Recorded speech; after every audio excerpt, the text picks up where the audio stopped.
You're in the right place at the right time with the right organization. So congratulations. Okay, for those who have not either read Rich Dad, Poor Dad or The Business of the 21st Century, let's give a little bit of my background. My name is Robert KIYOSAKI. It sounds like Kawasaki. Yeah. I wish it was Kawasaki. I'd be some worthless playboy in Tokyo, spending daddy's money. But I'm fourth generation Japanese American, which means I don't speak Japanese. So please don't come up and practice on me. Anyway, so I was born in Hawaii, and my father, the story of Rich Dad, Poor Dad, the true story, my dad, my real dad, was the head of education for the state. Very good man. For a Japanese, he was fairly tall. He was 6'4". I'm the smallest in my family. And my dad was a PhD. He graduated from university in less than 2 years and went on to Stanford, Northwestern, and University of Chicago. But I call him my poor dad very simply because he was a hard-working man, but no matter how hard he worked, he never got ahead. How many people have parents like that? Yeah. And one of the reasons for that is because our schools have no financial education. Our schools just tell you to go to school and work for money. So you work for guys like me. Okay. Nothing wrong with it, but I don't pay much. But anyway, that was my poor dad. My rich dad was my best friend's father, and we lived in a little town called H.E.L.P, Hawaii, and there was not much to do there. So starting at the age of 9, I used to go to my rich dad's office, and he would teach me about business. And so what you guys are doing here is not much different than what I was doing. I want to hang out with people who know where they're going. So that's why I've watched some of the speakers up here. They've got swag, man. They've got it. They're really good. So I would go and listen to my rich dad at age 9, and he began teaching me why the rich get richer. That was my only question as a kid. I wasn't really that interested in money, but I was just kind of curious. How come some people are rich, and why are most people poor? That was a simple question. And every time I asked my school teacher, I said, "Hey, what are we going to learn about money?" And the teacher would say, "Never." So, well, why am I in school? They said, well, all you have to do is go to school, get good what? Grades. And you'll get a good job. And you can work and die. We must have gone to the same school. So it was just really curious. Why are some people rich and why are some people poor? That was the only thing. So what I'll be talking today about is just some of the lessons my rich dad taught me, lessons that guided me all my life, because my poor dad left me with nothing, which was good. At first I was angry, but it turned out it was the best thing he could have done for me. If he had given me money, I would never have learned what I had to learn. So what I'll be talking to you today about is some of the lessons that are in front of you. But if I can encourage you to keep going, you will get to a place that very few people ever get to. So that's why I'm here, and I want to thank you guys for being here, and congratulations on your choice here.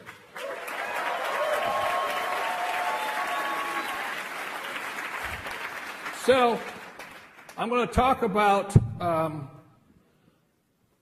where you guys are at, or where we're all at today. My second book was a book called The Cash Flow Quadrant. Anybody have a chance to read that one? Yeah. I think it's possibly my most important book because it gives people a chance to figure out where they are. So when I was about 9 or 10 years old, my rich dad would just simply draw this diagram here, and he would say E, S, B, I. And what he was saying was that in the world of business, there are 4 different types of people. E stands for employee, S stands for small business, self-employed, or specialists like doctors and lawyers. B stands for big business, 500 employees or more. And I stands for investor. And when I talk about investor, I don't mean a passive investor. I don't mean one of these guys with a 401k full of junk. I'm talking about active investors. Most of these guys here are passive. So the reason where you're sitting today, for some of you maybe your first time been to an event like this, is that when you say to a child, go to school and get a job, they're being brainwashed or programmed to be an employee. So when I was 9 years old, and when I understood this, every time the teacher said to me, he says, Robert, because I was having trouble in school, here's my old man, the head of a school system, and I'm flunking out, having a bad time. He said, but Robert, you're flunking out. I said, yeah. You know what I flunked out on? Writing. And today my book has sold more books than most people will ever see.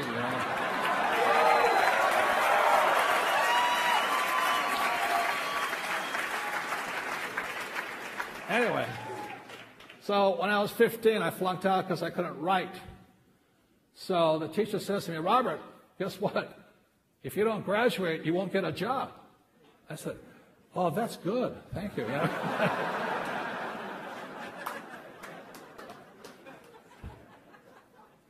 And then my mother, my poor mom, she comes up and says, Robert, please. She wanted me to become, my mother was a nurse, and she wanted me to become a doctor, medical doctor. I said, Mom, there's only one problem with me being a doctor. She goes, what's that? I said, S stands for smart. She says, you have a good point there. I guess you're not going to be a doctor. So the good news was that my rich dad was saying this was where life was found here anyway. So these are the 4 different types of people, business owners. I have hundreds of different companies, hundreds of different employees working for them, and I manage my own money. I invest myself. So all of you today are sitting here with the potential of making it here and here. And you're going to find out something that very few people ever know. Your school teachers will never tell you this stuff. So you'll find out some things why you sit in the best spot right here. And this is the reason you're in the best place. Because if you do what my poor dad wanted me to do, what they don't tell you in school, even business school, is that if you're an employee and you have a job, you will pay 40% of your income to the government. Okay? And if you're a doctor or a lawyer or a small business person, you will pay 60% to the government. And they don't tell you that. So you guys who are sitting here today wondering, should I be here or here? If this is not motivation, I don't know what is. Okay?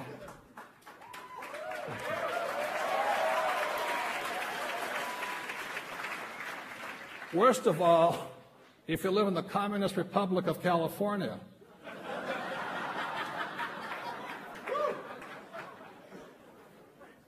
this is even higher. Phil Mickelson lives down right up the road here, Rancho Santa Fe, and he was complaining because his went to 73%. Now, he shouldn't complain because he made $45 million. You know what I mean? But nobody likes to pay that much in tax. So for all of you right now who have friends saying, who are still in school, we've got to get a job, I'm going to be a lawyer, I'm going to be a doctor and all this, this is where they're cruising for. And they don't know that. Today, you have a choice. You have an opportunity to make some choices in your life. Say, I don't want to go there. I don't want to be a slave to the government. Got it?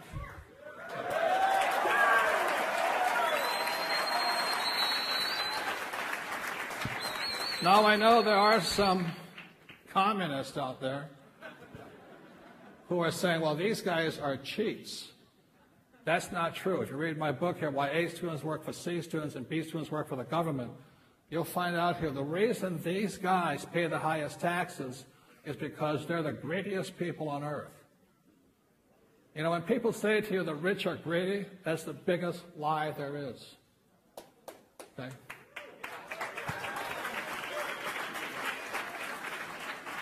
So what I cover in my book, Why A Students, is to be over here, you have to be very generous to get those tax breaks. The reason I have tax breaks over here is because I don't have a job, I create jobs.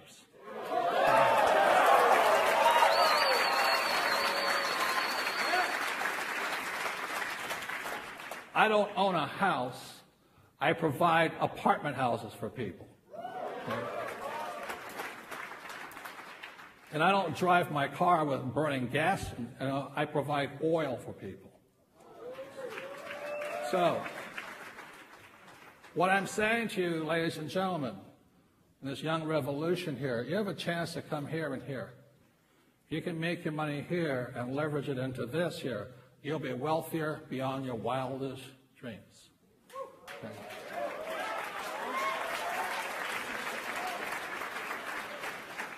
So what I'm going to be talking about today is how not to fall into this trap.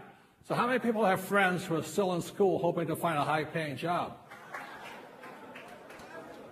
You know what they are? Losers. You know what I mean? Give me a break here.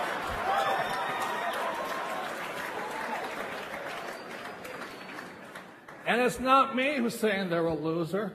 The tax department is. Okay? This is true all over the world. But they don't tell you that in school because they want you to have a job and work for these guys here. So these guys here, the Bs, they pay 20% in tax. That's huge. You know, when you're making about $4 or $5 million a year, that difference is a lot of money. A lot of money. And over here, zero.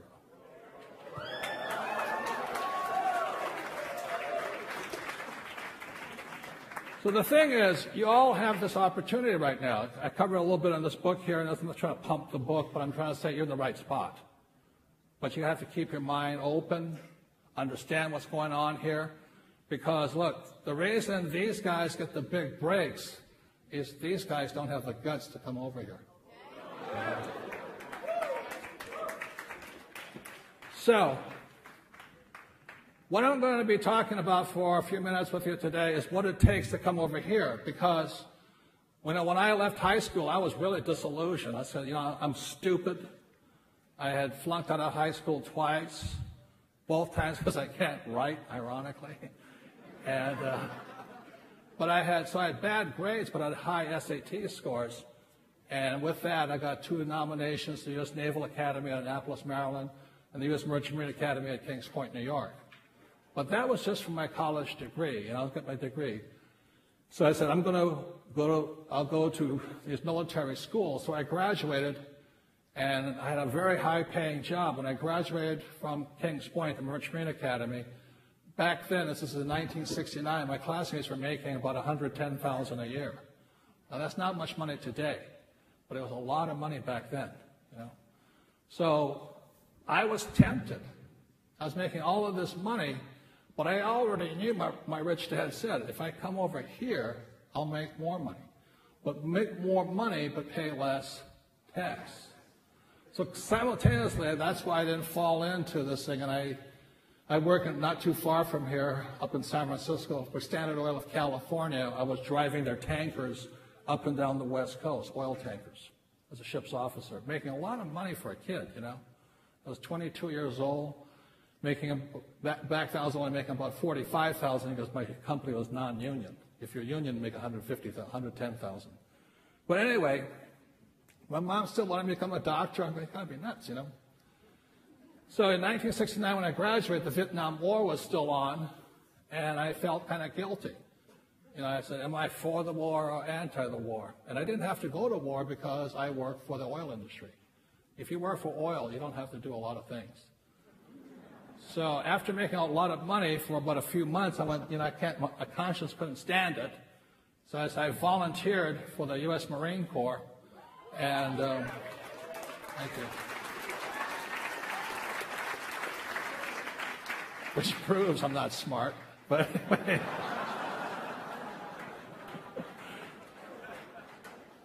And then I went to flight school in Pensacola, Florida, and the war was winding down. It took me about 2 years to get my wings. And I said, what's the fastest way to Vietnam? You know, I'm sitting in Florida, and they said, you can fly jets, you can fly this, you can fly transports. I said, what's the fastest way to Vietnam? Because I was afraid I was going to miss it. And they said, helicopter gunships. I said, oh, why? He says, you're an idiot, because they're dying. That's why. We had the highest death rates going. 30 days, we were dead. So I said, sounds good to me, you know. So from Florida, they shipped me straight up the street up here to Camp Pendleton, California. And I spent the next year in Camp Pendleton. I was flying gunships going in and out, up and down the mountains here. All the hippies hated me, but screw them, you know, just flying around the place.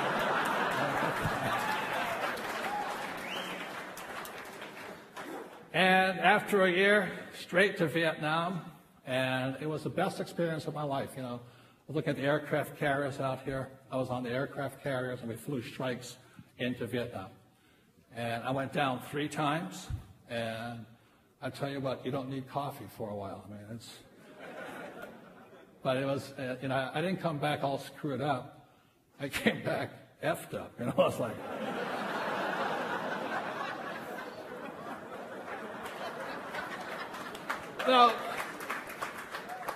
Now this is why I'm talking to you guys here.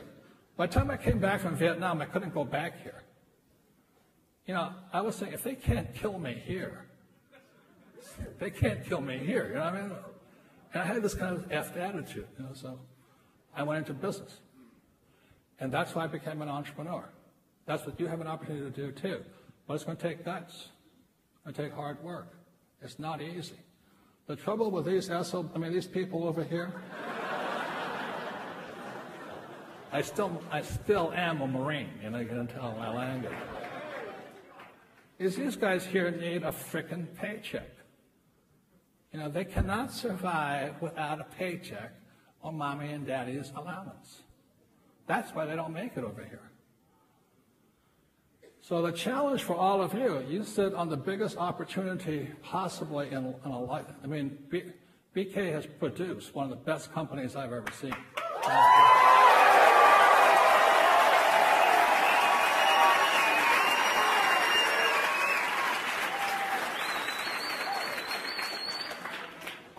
And if you F it up, it's not his fault. You know, if you don't have the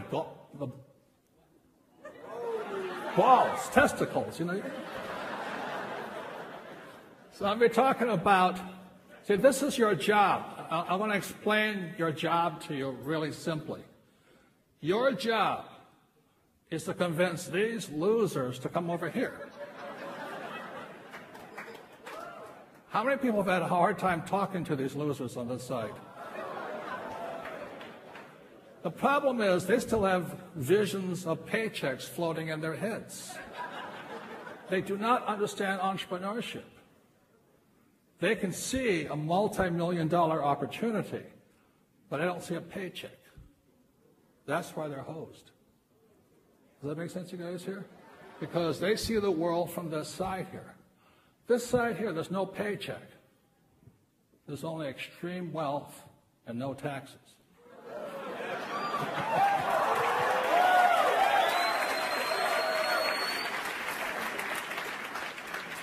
Another thing I thought was really funny this past election, I'm not political. You know, I didn't care if Romney won, I didn't care Obama won, I don't care. Because it doesn't make any difference. Because these guys run the show anyway. Right? But what I thought was really funny was that Obama is happy because I think he made $3 million and he paid 24% in tax or something. Loser, I'm like... And Romney made $24 million, I think, and paid 13% in tax. Now, both guys went to Harvard. Both guys have their master's degree. But one pays 24% in tax, and one pays only 13% in tax. And the reason is Obama thinks from this side, and Romney thinks from this side. Okay? So I'm not saying one is right or wrong. I don't really care. What I do care about is what you want to grow up in. See, if you want to do what Mommy and Daddy did and grow up over here, you're hosed. Because guess what? This economy is going to get worse. You know, there's going to be fewer and fewer jobs. It's not that jobs are moving overseas. Jobs are disappearing, period. When Mr. Obama says that they've got unemployment up and all this stuff, they created 65 million jobs, whatever he says, he doesn't say most of them are low-wage jobs. So that's why you have college kids working at low-wage jobs. Nothing wrong with that. But they don't tell you the truth here. So they've fixed the so-called unemployment problem, but they're not going to make much money. In America today, there's 146 million Americans working for minimum wage. That's half the population. 146 million Americans. There's only 325 million Americans. So they all have jobs. Over here, they're not making enough money and they're paying excessive tax. If they make more money, they pay more tax. That's nuts. That's why I call them losers. So your job is to have them find religion and move over here. Got it?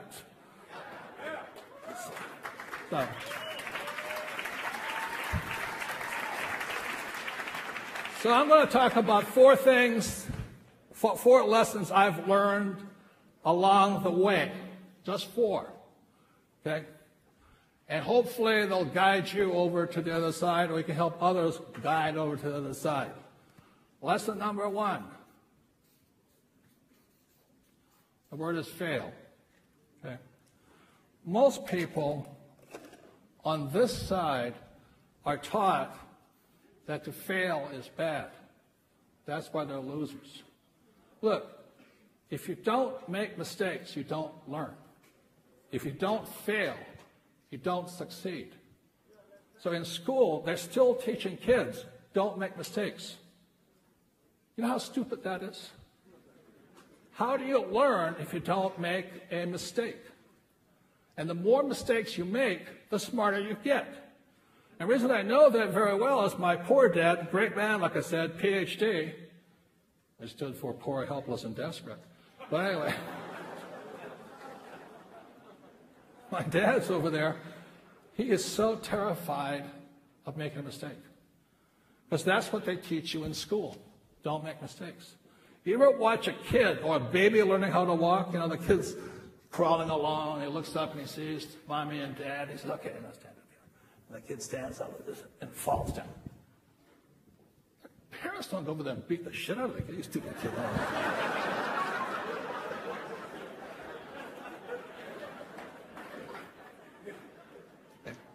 What does the kid do? He goes, oh, I screwed up.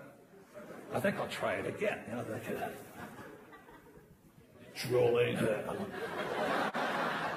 Pampers are loaded, you know, like this. Boom, falls down. He doesn't go, oh, I'm a failure. They teach you that in school, though. See?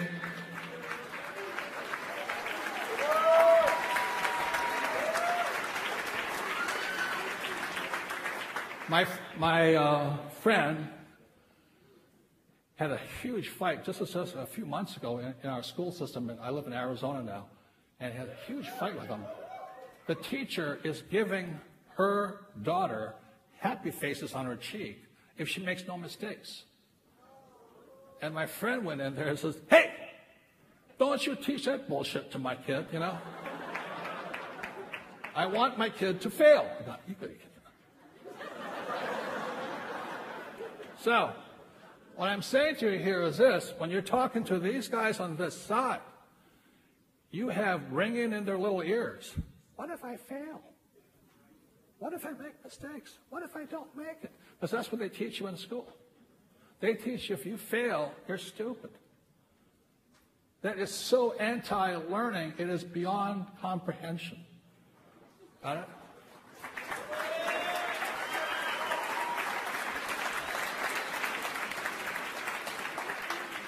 When I was in flight school up here at Camp Pendleton, We used to fly, and I thought I was a pretty good pilot, but every single day we had a minimum of 4 emergencies.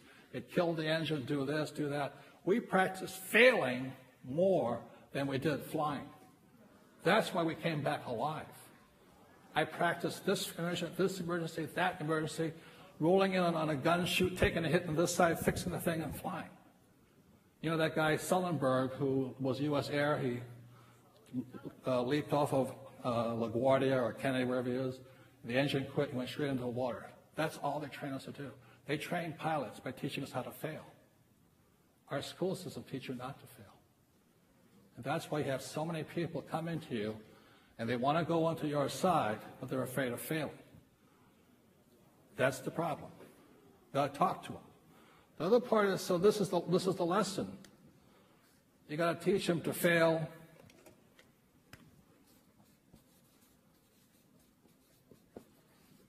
faster. When I was talking to BK the other night, he's created a system that allows you to fail faster. The more meetings you have, you fail faster. The more people you talk to, the faster you fail. The faster you fail, the more successful you become. And the reason I learned that is when I came back from Vietnam, 1973, you know, I had a decision. Am I going to follow my poor dad's footsteps or my rich dad's footsteps? And in 1970, I said, I'm going to join my rich dad. And so my rich dad said to me, which is why you guys are here, if you're going to learn how to be an entrepreneur, you've got to sell. You've got to learn to handle rejection. You've got to learn to deal with people. And I said, oh my God, I don't want to sell. He said, then you can't be an entrepreneur. You know, to my poor dad, school teacher, sells a 4-letter word. And so I sat there talking to my rich dad. I said, is there another way? He goes, no. If you can't sell, you'll never be rich. You never will be rich. A lot of A students are not rich because they can't sell. They can't handle rejection. And I said, I don't want to do it. He says, okay, well, you're not going to be rich. So here I am, 1973, I'm a Marine pilot, you know, thinking I'm John Wayne. He says, Robert, my rich dad said, he says, so you don't want to sell? I said, no. He said, let me ask you a personal question. I said, what? My rich dad says, how's your sex life?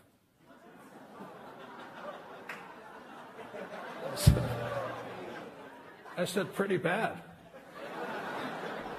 He says, because you can't sell.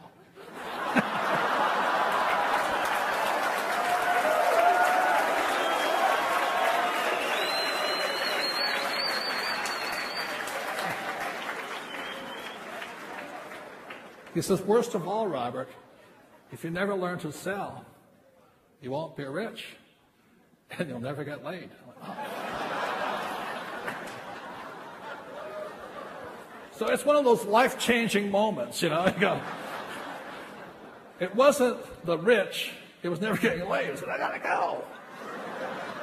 Because I was one of these guys, you know, I was like, I'd be the guy at the bar, John Wayne, you know, pilot's outfit on, thinking I'm, you know, Tom Cruise or something. But I'm so scared, I can't even walk up to the girl. I'm looking good and going home alone, you know. So with that, my rich dad says, you'll learn to sell. So I said, okay. So that's why I got out of the Marine Corps in '74, and I got hired by 2 companies, IBM and Xerox. And both had sales training programs. I took Xerox.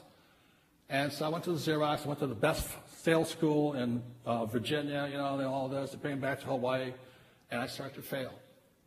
And I failed because I'm still too afraid. And I fail. So they sent me back to school again. More training, but I still fail because I'm still too afraid. And I'm sitting there going, holy Christ. And what my rich dad said to me, he says, Robert, how many sales calls do you make a day? I said, 3. He says, you have to fail faster. And this is the key to success. Fail faster. So he said to me, he says, you've got to get your sales calls up to at least 30 a day. He says, you're 30. I said, how am I going to do it? He says, think, go ahead. So I went to work for a nonprofit at night. So I worked for Xerox, and I make maybe 3 sales calls a day. And at night, from 7 to 10, I would sit there dialing for dollars. Somebody told me they worked for a phone bank and all that. That's good training. So I set a goal every night. I was going to make 30 calls a night. Now, I failed just as much, but ironically, my money went up. I started doing better at work, at Xerox. So the more you fail, the more successful you become. Everybody got that? Hello? So turn to your partner and say, fail faster.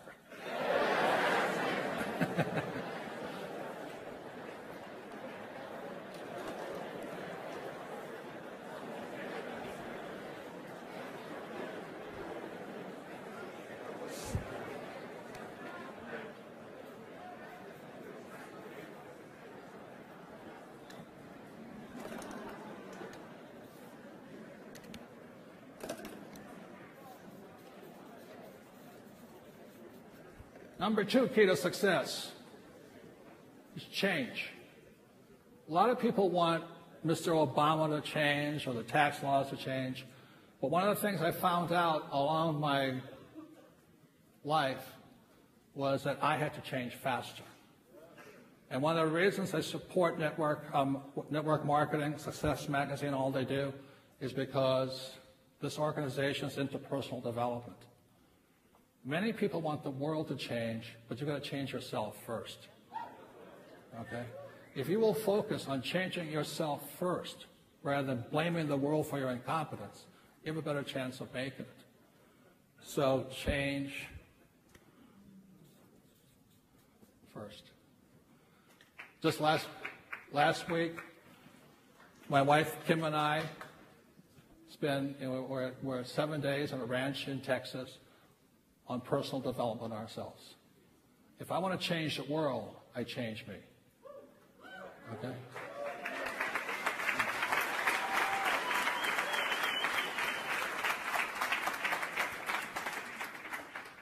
So the third thing, and that's why when I came back from Vietnam, I got into a lot of trouble. I was in Hawaii. They stationed me back in Hawaii at Marine Corps Air Station Kaneohe Bay. I had 1 more year on my contract. And I thought I was John Wayne. And the problem I had was because I was so cocky, I got into a lot of trouble. And in my trouble, I mean, they have no sense of humor, you know what I mean? Just because I was flying drunk is no big deal, you know? I was machine gunning animals out of my helicopter. So when they caught me,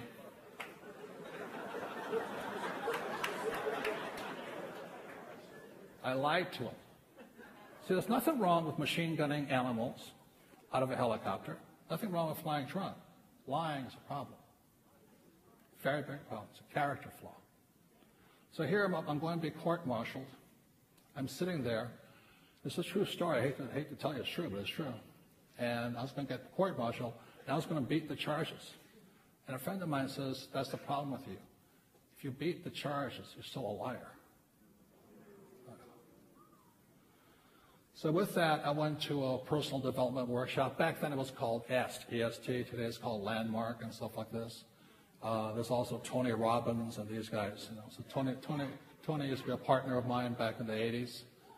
Because I'm so much into personal development. If you can walk on fire with Tony, you can change anything. So I went to this program called EST, and I found out what a liar I was. I went, holy mackerel. I've been lying most of my life, you know. So with that change, I came back in. I called the prosecutor up. I'm up on charges in Hawaii, you know, for flying, shooting, drinking. And I said, Captain Abrams, the guy's trying to send me to jail. He says, yes. I said, I'm coming in to tell you the truth. He goes, really? I said, yeah, I'm going to tell you the truth. He said, are you nuts? Crazy. So I went all the way back to Kaneohe Marine Corps Air Station. He sat me down, put up a court reporter, and I told the guy the truth, the whole truth, and nothing but the truth. I said,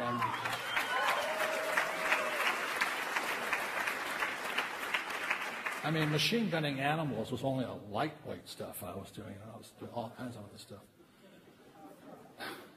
At the end of it, I think I lost 30 pounds, you know, like, because I'd been lying so much. And they said, I looked at the captain, I said, I guess I'm going to jail, right?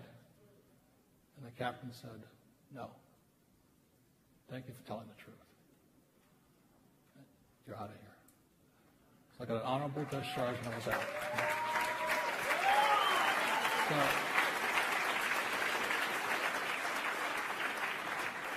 that's an example of for things to change first, I must change. And that's something I live by. So you guys are in a very important organization here because they're very much into personal development. But you have got to be willing to change. You cannot blame the system, you cannot blame them, the comp plan, the economy, the customer. It's only you. Everybody got that? Yeah. Congratulations. Okay. Number 3.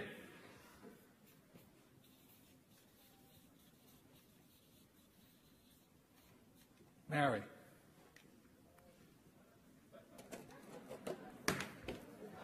Oh.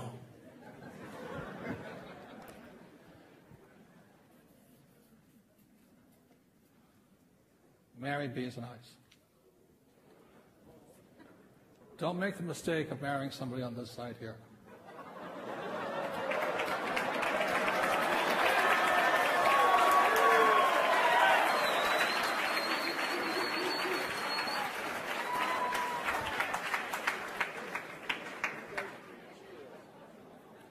If you are successful over here and you marry somebody over here, you'll know what hell is like.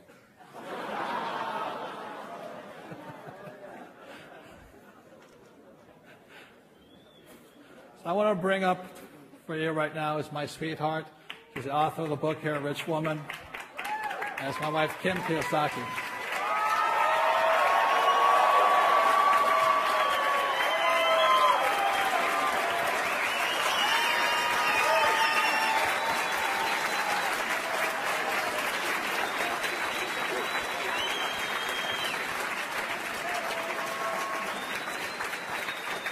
Thank you. Thank you very much. Thank you. I know she didn't marry me for my money, because when we met, I was flat broke. None. Not only broke, about $500,000 in debt from a previous business. I started the nylon and Velcro surfer wallet business, and we're very successful, but the business crashed, and I was stuck with all the debt and in loans. So when I met her, I was flat broke, and I said, I'm going to follow my dreams, and I'm going to move to San Diego. So back in 1985 or 4? End of 1984. We fell in love in 1984. 1985 was the worst year of our lives. But why don't you tell them about how good I became at selling and all that stuff?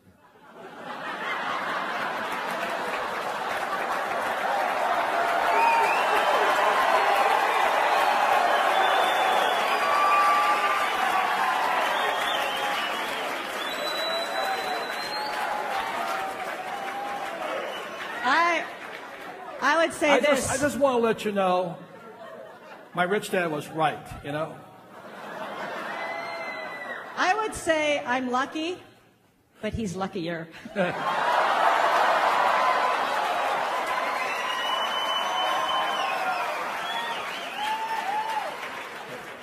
How many times did you turn me down? You asked me out for 6 months. She said no for 6 frickin' months. If I hadn't gone through what I'm encouraging you guys to go through, rejection, pain, misery, humiliation, But it was worth it. Yeah. I saw her. She was living in Honolulu. I was living in Honolulu. I saw her. I thought, God has been good, and all this stuff. So I went to ask her out, and she said, no. So again, all my sales training came in. I went to ask her out again. She said, no. I asked her again, no. 6 months of misery. Well, what happened finally? Obviously. No, finally, he would send me cards. He'd send me postcards. He'd send me flowers. He'd send me balloons. Yeah, I was changing fast, wasn't I? Yeah, he was failing fast. It was changing. I tried begging, baby, please, didn't work. Try something else, So when you guys are out there showing the business plan, be flexible, change, quick, say it differently. Okay? Keep going. So finally one night I'm like, oh, maybe if I just say yes, then he'll go away. So I said yes. And I pull up to your apartment on the beach. And previous to that, he had asked my best friend at the time, who happened to be an old girlfriend of his. Wait. The plot thickens. Let me explain here, okay, guys, here. When I said change, I mean, obviously this direct frontal assault is not working. So I just said, I think I'll do some market research.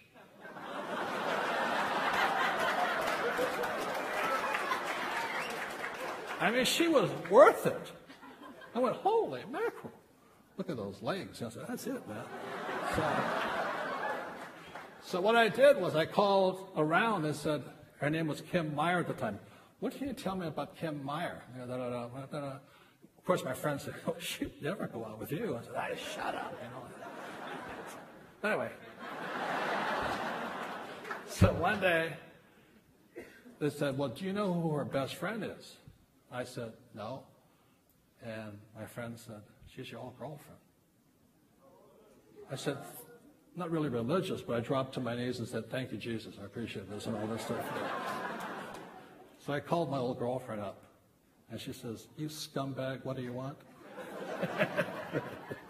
And she told you said, what is Kim like? And he says, oh, she walks, well, what I didn't like is in Hawaii especially, the guys would go, oh, let's go to the outer island. Okay, we're in Honolulu. Let's go to Maui. Let's go to Kauai. And we all know what that means, right? Yes. One hotel room. Yes. How many guys have tried that approach? So Karen says, oh, she just loves walks on the beach and champagne. That's her favorite thing. So I went, all she likes is champagne and walks on the beach? I said, man, that's good. That's cheap. I can handle that.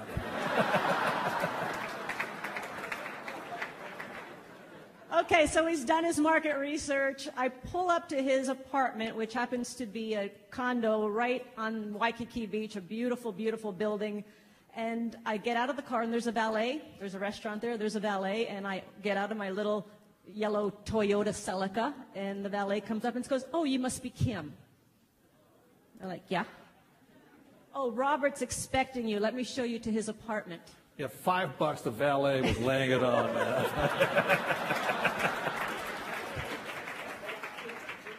So we go up to his apartment, we talk a little bit, and then we go down to the restaurant, which is the nicest restaurant in all of Waikiki, right on the beach.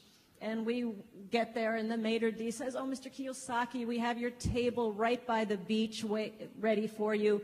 And the champagne is chilling. Okay, making notes. That's good, like that. Okay, it was $25 for the champagne. That was it, man. Well, this was back in '84.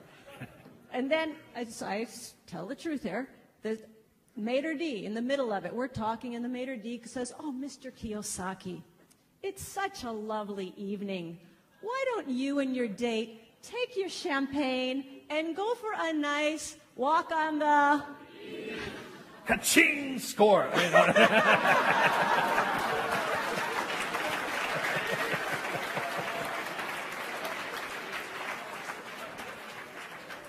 And we have been together ever since.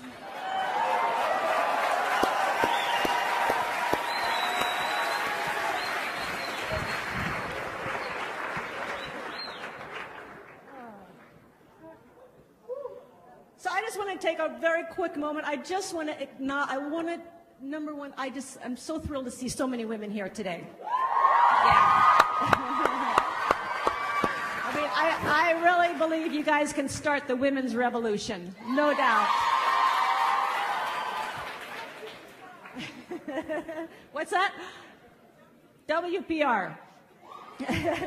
But I wrote the book Rich Woman because I really, really believe, and I'm really passionate about educating and encouraging women to be financially independent, business independent, and I don't think the women, let me ask the women, do you want to be dependent on somebody else? Men, do you want the women dependent on you? Hey, whoa, right. We are in the right place. So I was talking to a few women right before we went on stage here, and I asked them what was going on, and they said, you know, sometimes being in business, we get a little intimidated or a little overwhelmed. Sometimes I feel like we're not being taken seriously. How many women have had that experience? Okay, great, good. Because I just want to say, for me, you know, I started as an employee. I started in the E quadrant, and then went to, after I had I worked in an advertising agency. I got fired. I really had a hard time being told what to do. Not fired once, fired twice, by the way. And then I went into advertising sales. And this is why I love this business. This is why BK and his whole team is doing such a fantastic job, because when I went into advertising sales, I knew nothing. I had no training, no business training, no personal development training, and I had no support team. And those are the three things that you're going to get, that you're getting here now, that I never had. And it really, I think this is why why there's so much success happening here, are because of those three things alone: the support system, the personal development, and the business system. So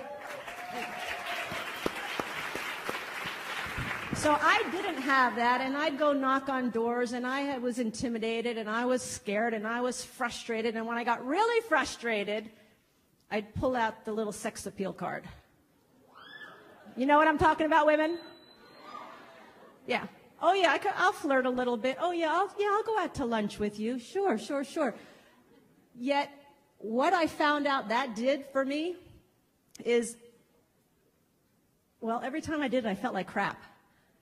You know, because I was saying to myself, I have to use this crutch. I'm not strong enough to have the skills and the talent and the guts to go out and do what I need to do. And it actually made me less of who I was, not more of who I am. And what I'm getting here with all of you, the support that you're saying, you're building up each and every one of you to be more of who you are, not less than who you are. Is that right? Good, thanks. So I just want to say, for the women, sometimes if it seems a little intimidating or a little overwhelming, sometimes you got to reach down and make that change and fail faster and all of that. You're also going to find your way to do it. You're going to find your way, because there's not one way. My way is certainly not Robert's way. I'm not the Marine Corps way. And your way is not. There's a lot of great leaders who have been speaking here today, and they found their way to do it, and you're going to find that as you go along. So I just want to say to the women and to everybody here, I think you're in the right place at the right time. BK, you're doing a fantastic job in leading this company, and I just see great, great success for all of you. And I'm honored to be here to speak with you today. And women, just go kick some butt. Thank you. Thank you. Big hand for Kim, please. And yes, he is a good salesman.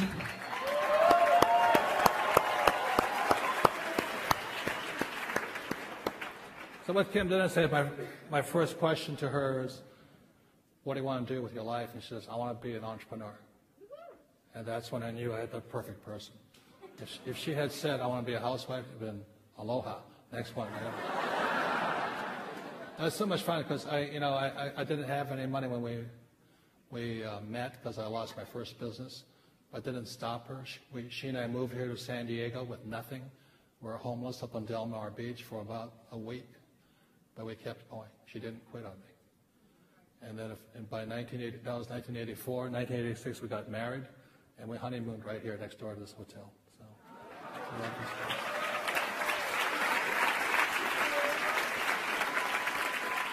and it's now been 27 years.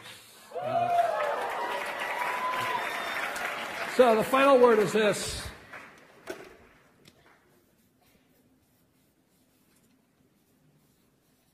Push. I'll tell you a quick story. The one thing wonderful about the Marine Corps or flying is that they teach you emergency procedure, emergency. They want you to practice, fail, fail, fail, fail, fail. So it was an agreement between my co-pilot and I, Ted Green, Lieutenant Ted Green, that every day we would fail more. So while the Marine Corps required us to fail 4 times, we would fail maybe 10 times a day on our missions. So by the time we got to Vietnam, you know, we're pretty good at failing. And so on this one day, this one mission, we were flying. We knew it was 1972. We knew we were going to lose the war.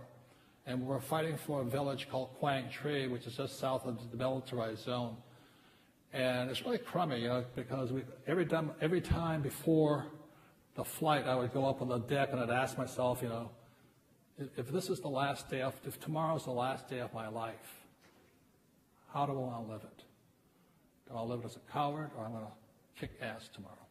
You know, so I go down and then we take off. And so this one time we're flying around, the gunships go up first, then come the 46s, which are the twin rotors, and they load the troops on them. And the 46s start to lift.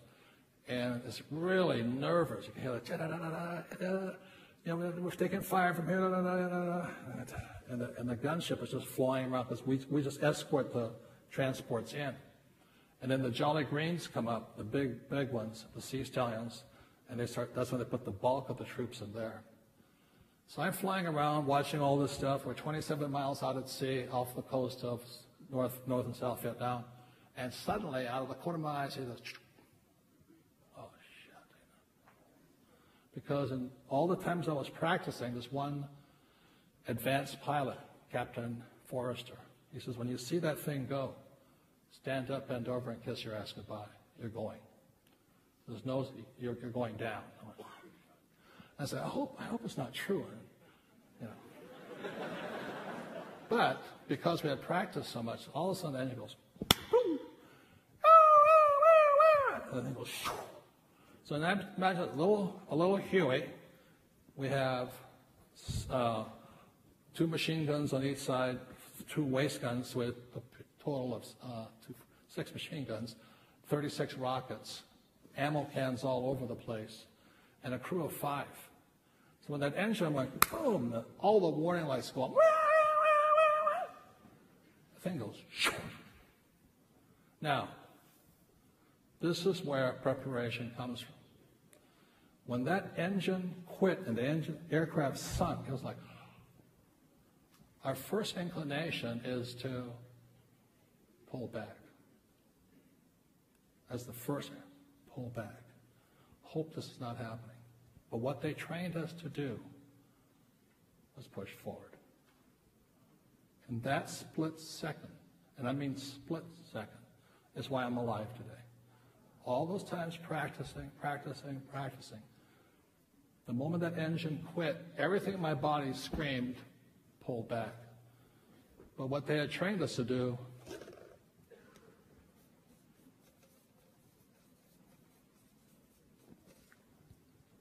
push forward. That's my way of saying is, ladies and gentlemen, when doubt and fear and wondering, am I in the right place at the right time, that's signaling you're pulling back. Always remember, push forward. Call for help, ask somebody. What they said was, the engine quit, and up until that moment, they said I sounded like John Wayne. The moment the engine quit, I sounded like a soprano, you know. Hi, Mayday. Going down. Thought I had a sex change up there or something. But I still pushed forward. I held the thing forward. And pilots call it looking at the eyes of death, because I'm now looking straight down at the water coming up, and I'm going, jettison the guns, so that throwing the machine guns off the side, kicking the rockets out, throwing the ammo cans out, doors are coming off, and we're coming down at high speed, and just guiding it. I'm watching, I'm marrying my needles, you know. This hole. I can see the water coming up. At the last minute, pull back. Very gently. The aircraft comes like this, straight for the water, and goes, and just glides. You know, to this day, I can still see the glide.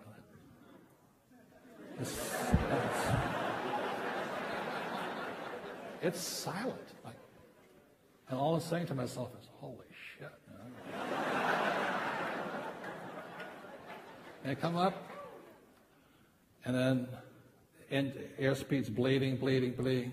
At the last minute, pull back, rock the aircraft up, push the nose forward, pull hard. It goes, thumpa, thumpa, thumpa, thumpa, thumpa, thumpa, and it settles into the water. I went, oh. And the blade hits, tears the whole engine off, comes through the cockpit, blows the cockpit apart, and we roll it. Now, not too proud of this, but Lieutenant Green's on the right, I'm on the left. So when I'm sitting there deciding, should I roll it to the right?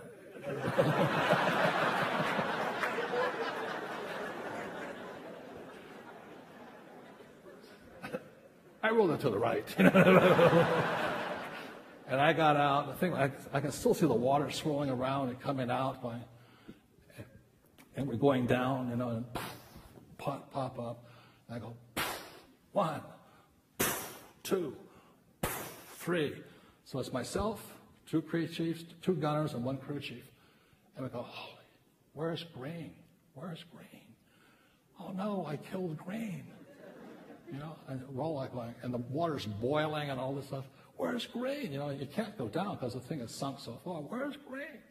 All of a sudden, I hear this, you.